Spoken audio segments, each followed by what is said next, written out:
Brookfield is pleased to partner with the Urbanist on Monocle Radio. Brookfield manages real estate around the globe, collaborating with partners, tenants and local communities to bring Brookfield's properties to life. Being part of the wider Brookfield ecosystem affords access to data and expertise across a breadth of industries, in addition to access to capital. A leading portfolio of real estate, with a proven record of adding value beyond the buildings. Success built on relentless innovation, leading-edge sustainability, and the highest standards of design. The creation of places that enhance the very fabric of our communities. Brookfield, real estate reimagined.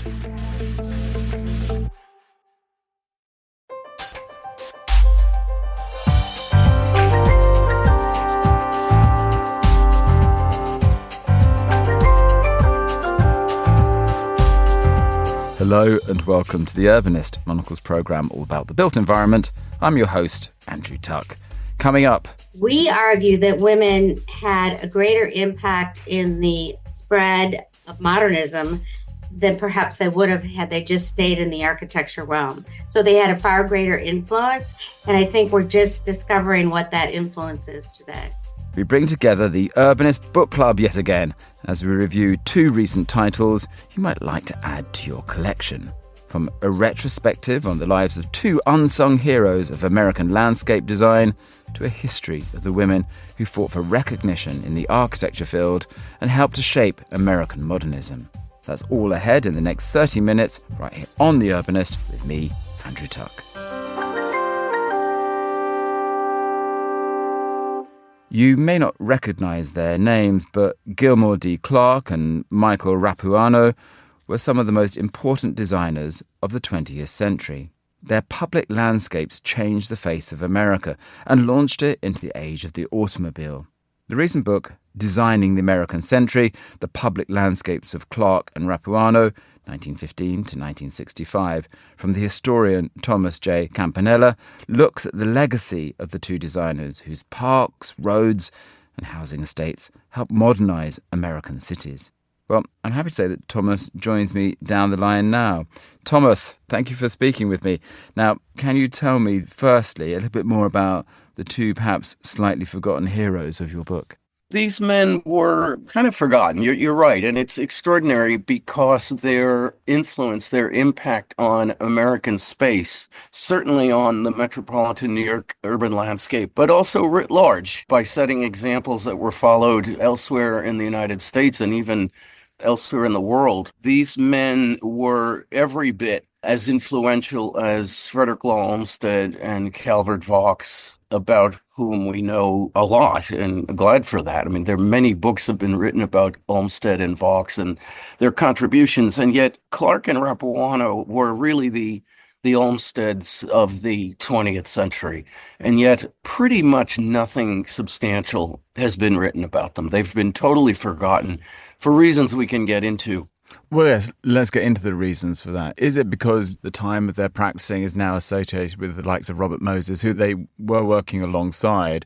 Is it because some of the changes to the great cities now seem problematic?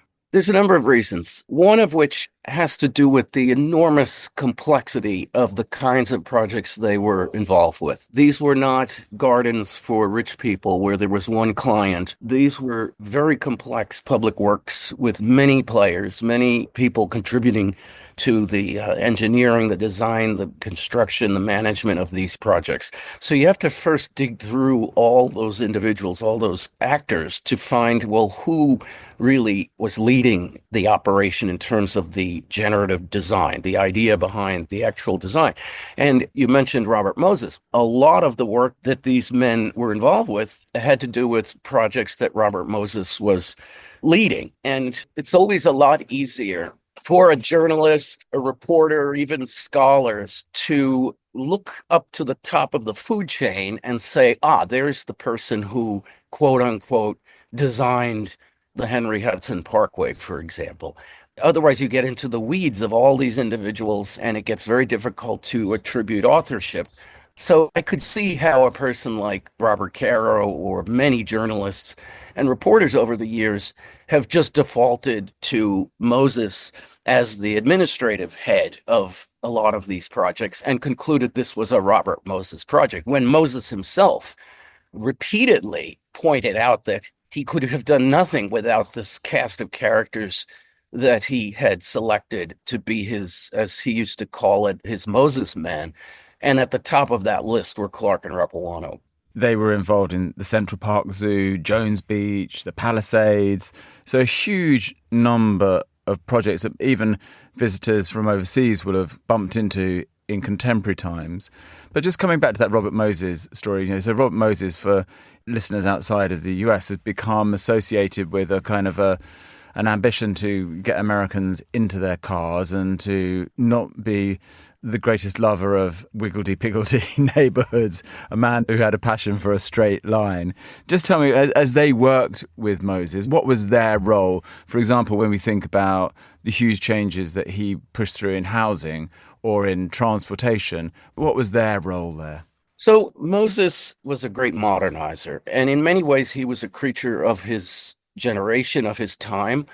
The automobile was taking over America. I mean, Americans made this Faustian bargain with Henry Ford in Detroit and decided we wanted cars. And in many ways, Moses was just expediting that in the largest, most populated, most powerful city in the United States.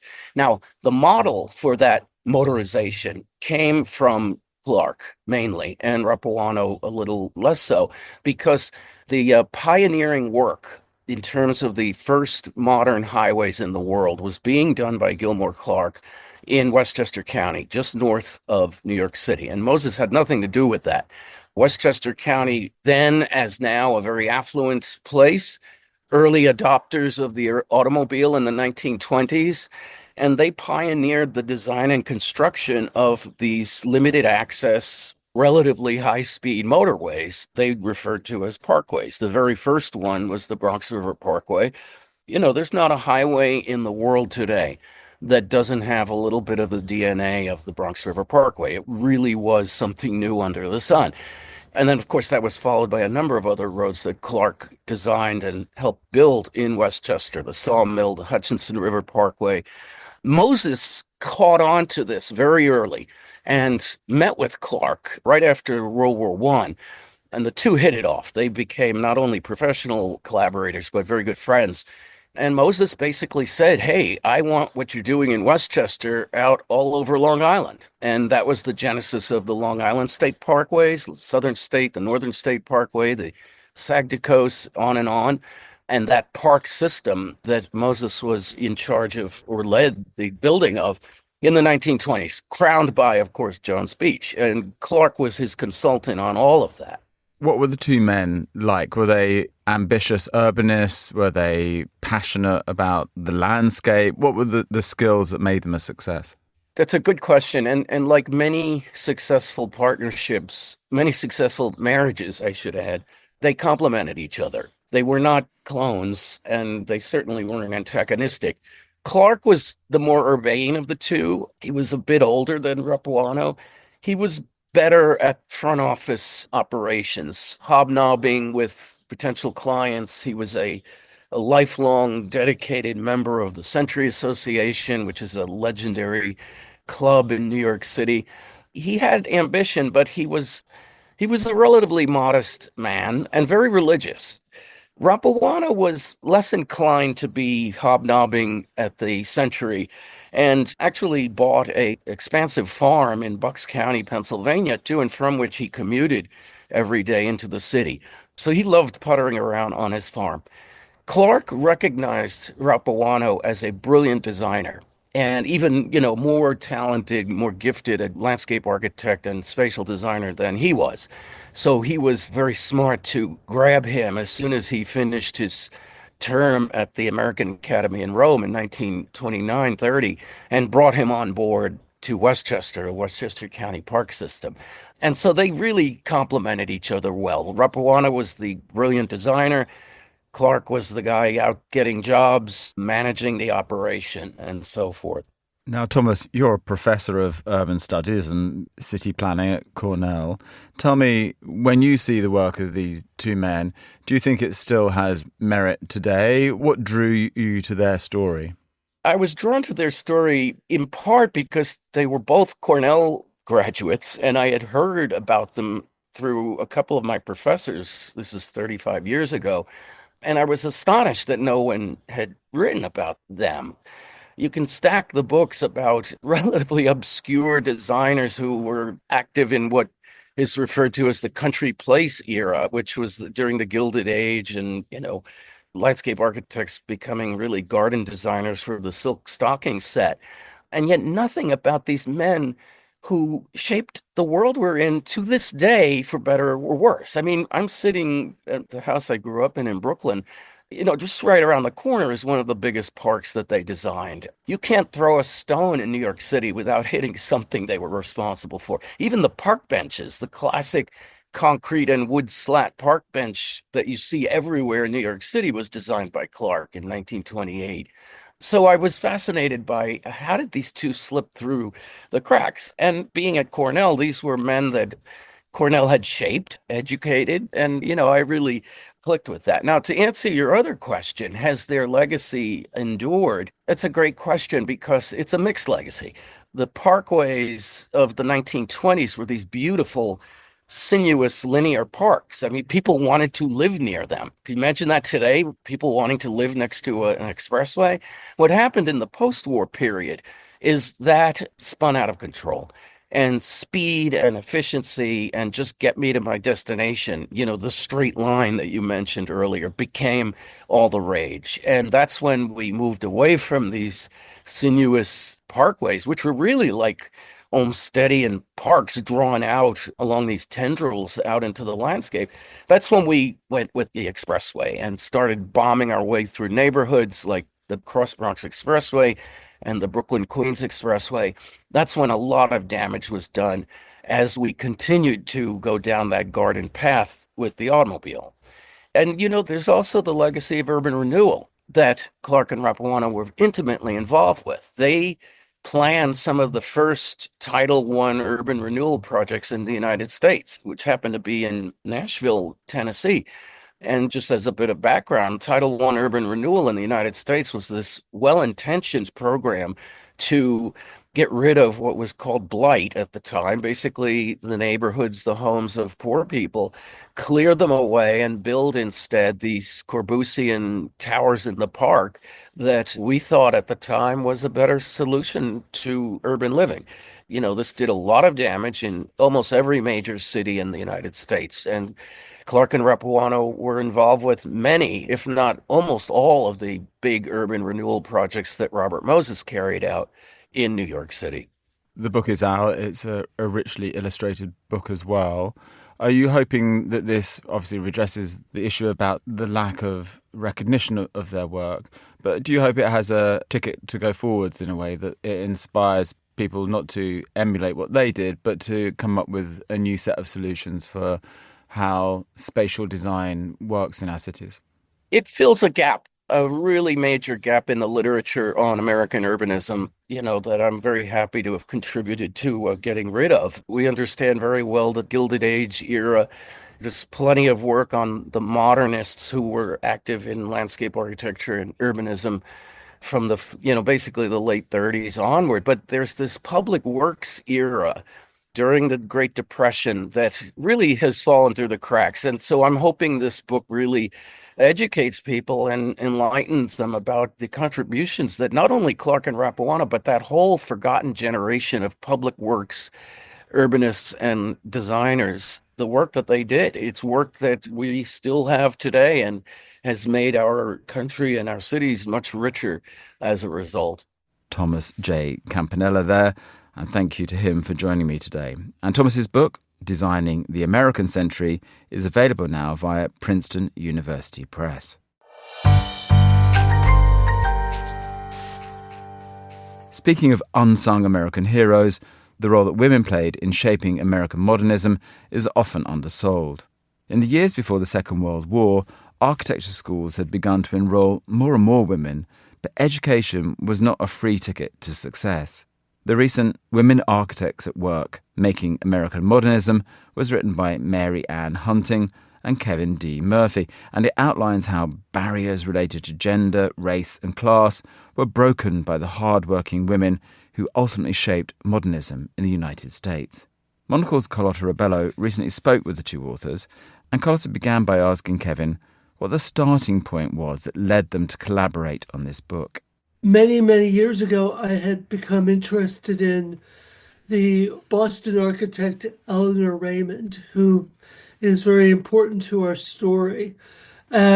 She practiced in Boston from around the time of World War I all the way up till the 1970s. And I got interested in the design for an all-women's architecture school called the Cambridge School of Architecture, which was in Cambridge, Massachusetts, and was started around the time of World War I to provide opportunities for women who at that point could not enter Harvard University's Graduate School of Design. But the building itself, which is from 1928, was just an extraordinary modern building. So I ended up writing an article about, really focused on that building, focused on Eleanor Raymond as an early modernist, and compared her to the German emigre Walter Gropius, who's often credited with having been kind of the first modernist in New England, but in fact his work there was really anticipated by that of Eleanor Raymond and some other women. While he was working on that research, I actually was a graduate student working under Kevin, who is my professor and ended up being my thesis advisor and my mentor, more or less. And I was looking for a paper topic for a modernism class, and he suggested I write about Ethel Brown Power. Ethel Brown Power was the editor of House Beautiful magazine between 1933 and 43. And she also was the partner, a life partner of Eleanor Raymond until she died in the 60s.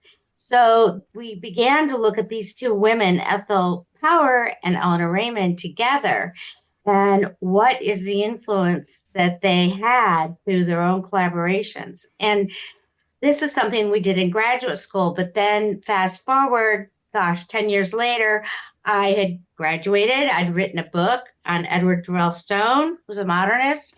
And I was thinking about another topic, and Kevin and I were talking and thought, let's take this topic further. There's a lot to this story.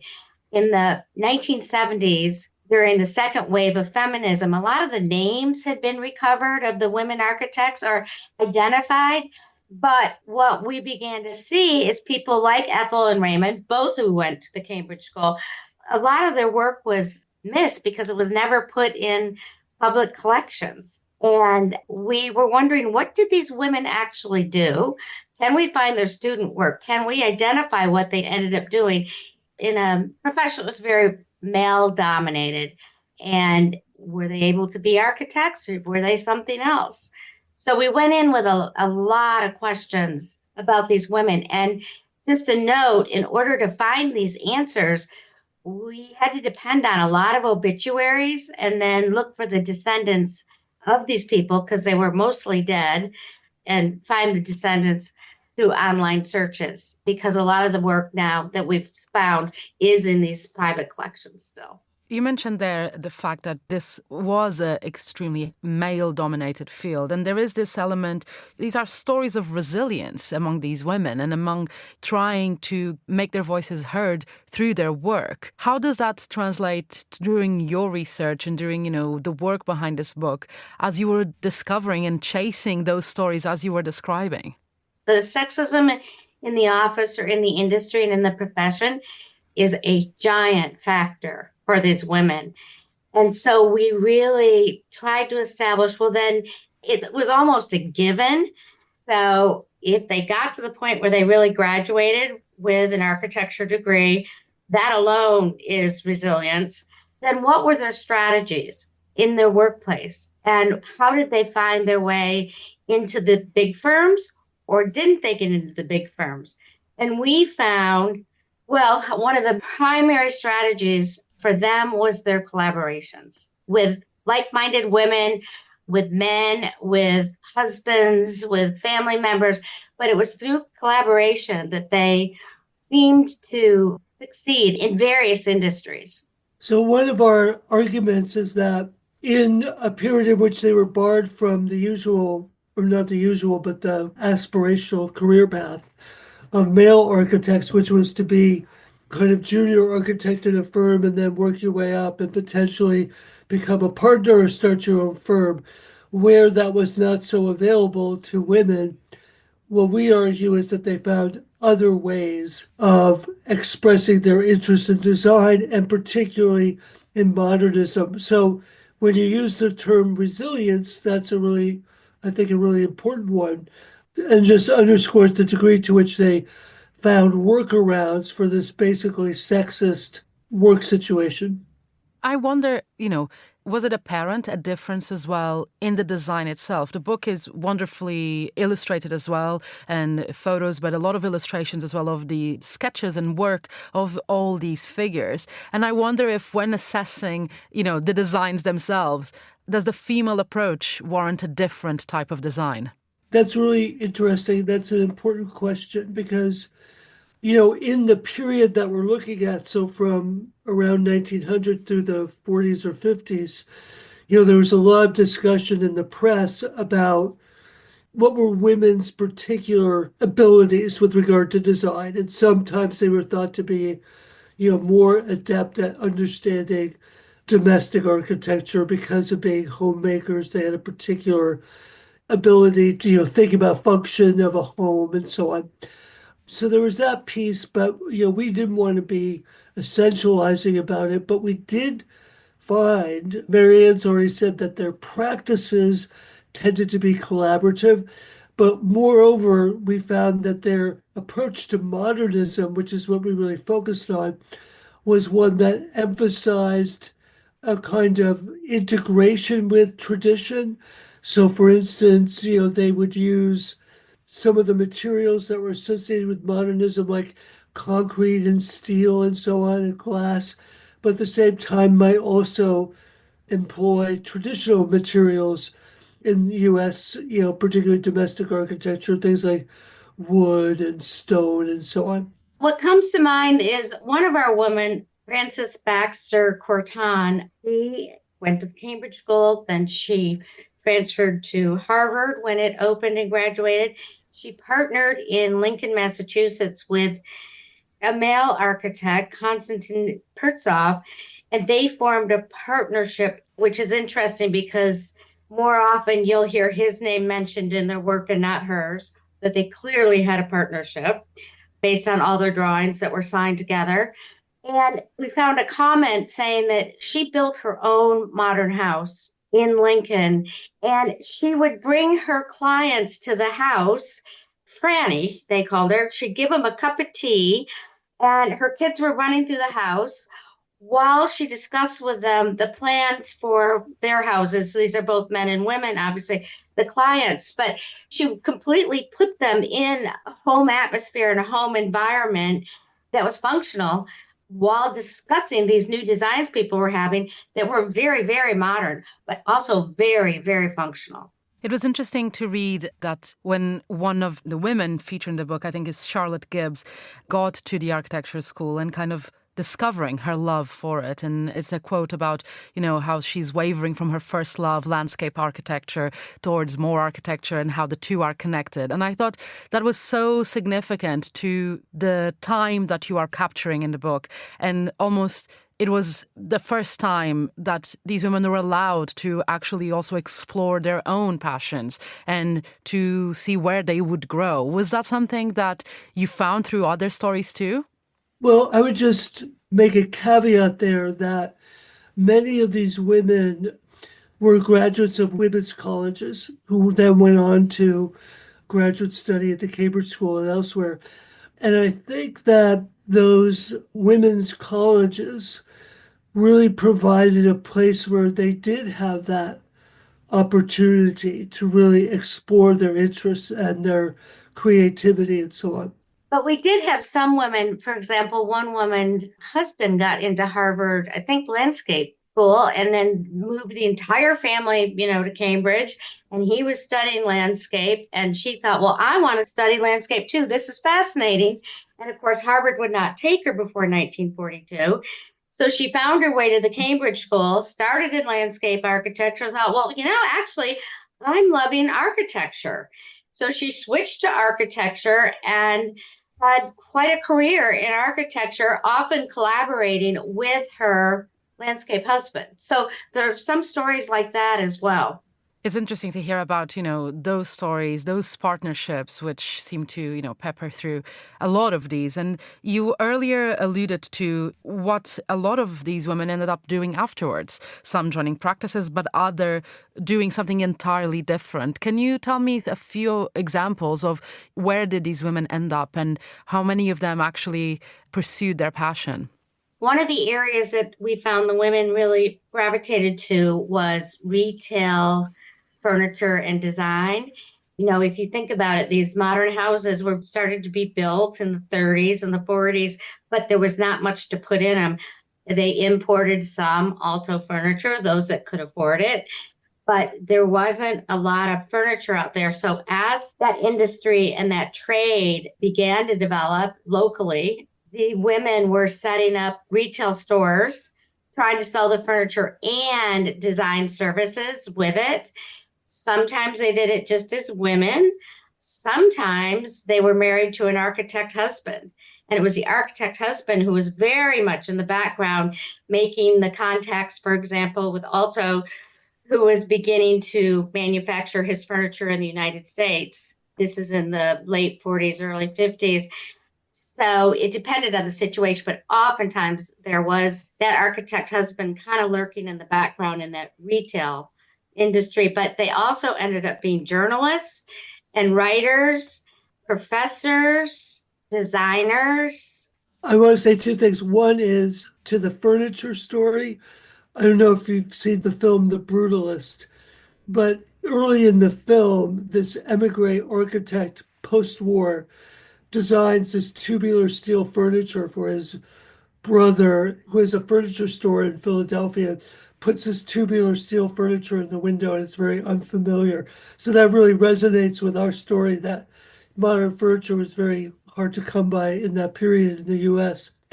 But I also want to say a great example is Alice Morgan Carson, who was an architecture school graduate and particularly brilliant and did some wonderful modern houses before she launched into this huge needlepoint business. And she sold very, very high-end needlepoint kits, some to celebrities and so on, but they were hundreds of dollars. And into that business, she poured her interest in modern design. And she's a really interesting case. And she also became very active in historic preservation, as did some of these other women.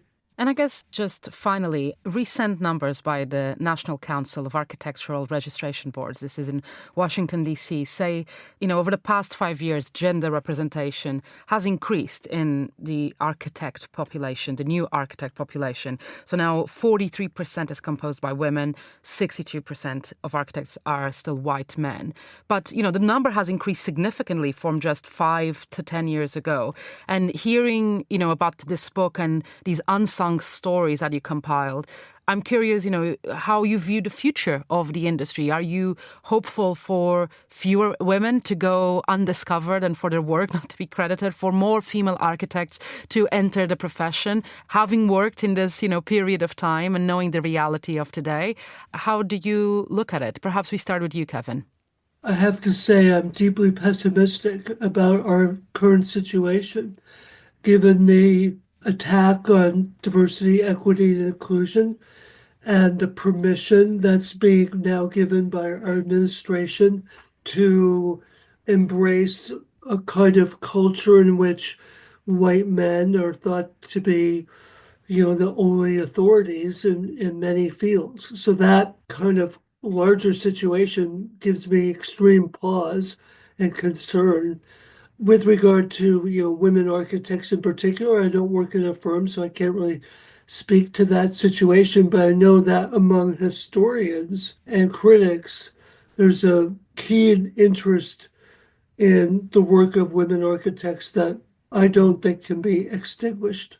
I agree with you on all fronts. And I kind of want to finish this by saying, and maybe I'm regressing a tiny bit, but because the women that we looked at could not get into all the firms, or if they did, they couldn't get beyond the entry level drafting position. And they found other ways to exercise their professional talent. We argue that women had a greater impact in the spread of modernism than perhaps they would have had they just stayed in the architecture realm. So they had a far greater influence. And I think we're just discovering what that influence is today. Mary Ann Hunting and Kevin Murphy there. And the book, Women Architects at Work, Making American Modernism, is out now, also via Princeton University Press. And that's all for this week's episode of The Urbanist. You can follow us for new editions of the show every week, and you can subscribe to Monocle magazine for reports on all things design, architecture and urbanism too. Just visit monocle.com. The Urbanist is produced by Carlos Rebello and by David Stevens, who also edits the show. I'm Andrew Tuck. Goodbye, and thank you for listening, city lovers.